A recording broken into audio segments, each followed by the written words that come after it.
Hello, fellow white people. See, right there, a bunch of y'all just decided you're either going to love this one or hate it. I'd love it if the rest of you watched as well, but for this one, I'm primarily speaking to my fellow white folks. For a change.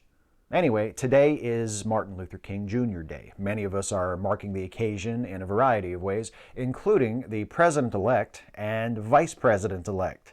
Earlier today on Twitter, Donald Trump said, "Celebrate Martin Luther King Day and all of the many wonderful things that he stood for. Honor him for being the great man that he was." That just 2 days after Trump attacked John Lewis. That would be the member of Congress, freedom rider, former chairman of the SNCC, speaker at the March on Washington, civil rights icon, and American hero, John Lewis. Mike Pence visited the MLK Memorial in Washington, D.C. and tweeted, "America today honors the life and enduring legacy of Dr. Martin Luther King Jr., whose voice, vision, and courage made us a more perfect union." Note Pence's use of past tense there. He made us a more perfect nation. The work is pretty much over. Is that too uncharitable of an interpretation? I don't think so. Let us remember that in September, Pence had this to say while he was meeting with a church group in Colorado. "We ought to set aside this talk about institutional racism and institutional bias." It's a sentiment Pence expressed repeatedly on the campaign trail, and it's a common talking point whenever conservatives are forced to address the issue of racial injustice. Oh, sure, there's still some racism here and there, but those are just isolated incidents. Institutional racism is no longer a problem. We fixed that a long time ago.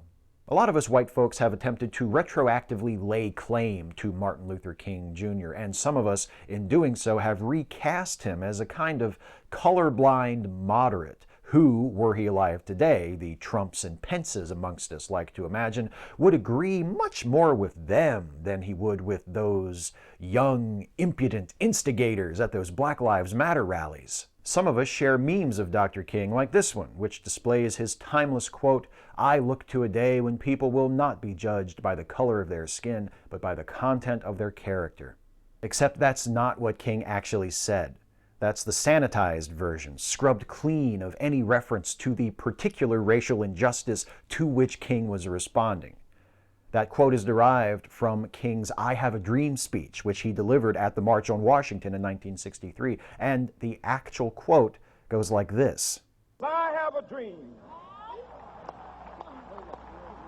that my 4 little children will one day live in a nation where they will not be judged by the color of their skin, but by the content of their character. I have a dream today." Did King preach brotherhood between black folks and white folks? Yes.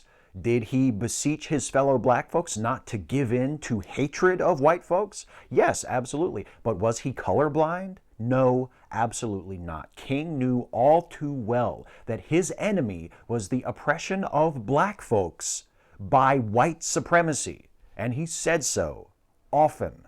It's remarkable how the Trumps and Pences and other right-wingers and right-wingers in denial, who are so numerous on YouTube and Twitter, can be such fans of King, yet be so unfamiliar with even the man's most famous texts. There's not just his speech at the March on Washington, there's also his letter from Birmingham jail. If you've never read it or it's been a while, I highly recommend that you check it out. And not the truncated version that was published in The Atlantic, but the full original text, which is available, among other places, at the website of the University of Pennsylvania's African Studies Center. What would King think of white people today who invoke his name on the one hand while denying the existence of systemic racism and vilifying racial justice activists with the other? Well, we can't be sure, of course, but we can take a pretty good guess based on passages like this. "I have almost reached the regrettable conclusion that the Negro's great stumbling block in his stride toward freedom is not the white citizens' counselor or the Ku Klux Klanner, but the white moderate, who is more devoted to order than to justice, who prefers a negative peace, which is the absence of tension, to a positive peace, which is the presence of justice, who constantly says, 'I agree with you in the goal you seek, but I cannot agree with your methods of direct action,' who paternalistically believes he can set the timetable for another man's freedom, who lives by a mythical concept of time, and who constantly advises the Negro to wait for a more convenient season. Shallow understanding from people of goodwill is more frustrating than absolute misunderstanding from people of ill will. Lukewarm acceptance is much more bewildering than outright rejection. Or this one. You may well ask, why direct action? Why sit-ins, marches, and so forth? Isn't negotiation a better path? You are quite right in calling for negotiation. Indeed, this is the very purpose of direct action. Nonviolent direct action seeks to create such a crisis and foster such a tension that a community which has constantly refused to negotiate is forced to confront the issue. It seeks so to dramatize the issue that it can no longer be ignored. My citing the creation of tension as part of the work of the nonviolent resistor may sound rather shocking, but I must confess that I am not afraid of the word tension. I have earnestly opposed violent tension, but there is a type of constructive, nonviolent tension which is necessary for growth. Just as Socrates felt that it was necessary to create a tension in the mind so that individuals could rise from the bondage of myths and half-truths to the unfettered realm of creative analysis and objective appraisal, so must we see the need for nonviolent gadflies to create the kind of tension in society that will help men rise from the dark depths of prejudice and racism to the majestic heights of understanding and brotherhood. By the way, how nice to see Socrates invoked by someone who is fighting bigotry and oppression rather than by someone who is enabling and perpetuating it. But I digress. One more. I had hoped that the white moderate would see this need. Perhaps I was too optimistic. Perhaps I expected too much. I suppose I should have realized that few members of the oppressor race can understand the deep groans and passionate yearnings of the oppressed race, and still fewer have the vision to see that injustice must be rooted out by strong, persistent, and determined action. Oppressor race? Most white people can't understand the pain of black people. That's SJW talk. And the truth is, if he were alive today, if he had written those words a few years ago rather than several decades ago, SJW would be the mildest of the slurs hurled at Martin Luther King Jr. by the very people who now profess to respect and honor him. King was not a bland, non-threatening figure. He did not oppose some vague, unnamed oppression for which nobody was really responsible. He was a black man who fought against the subjugation and brutalization of himself and his fellow black people by white people. And, though he wouldn't have used this term himself, he was intersectional. More SJW talk! He understood that racial injustice was most harmful when it intersected with other forms of injustice. That's why he was also a tireless advocate for the poor and the rights of workers. If this man were alive today, Donald Trump, Mike Pence, and their apologists and water carriers in the right-wing media and online would not be praising him or seeking to attach themselves parasitically to his legacy. They would view him as their enemy.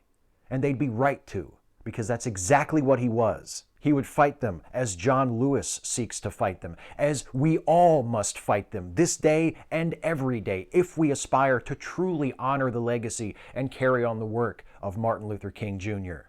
and John Lewis and A. Philip Randolph and Bayard Rustin and Dorothy Heights and James Farmer and Rosa Parks and so many, many, many more. Donald Trump, you say to celebrate and honor King and all the wonderful things he stood for? Well, for once, we agree.